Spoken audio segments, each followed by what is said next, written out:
Hi guys, kung kulang kayo sa budget at gusto nyo magkaroon ng prosperity sa buong 2025, ito ang 5 prutas na kailangan meron kayo. Okay, first we have red apple. Okay, meron tayong red apple. We also have kiwi. May kiwi tayo. Pwede rin po itong honeydew or white pear. Yeah? Yan. And then meron tayong grapes. Yan. And the last one is avocado.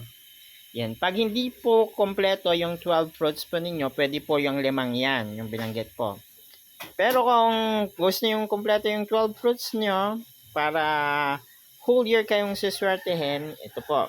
Isama nyo na po yung 5 fruits na binanggit ko kanina at samahan nyo pa ng ibang mga fruits. Para maging prosperous ang 2025 po ninyo. Yan, ito, yung mga nilagay kong prutas ngayon, 12 peraso po yan.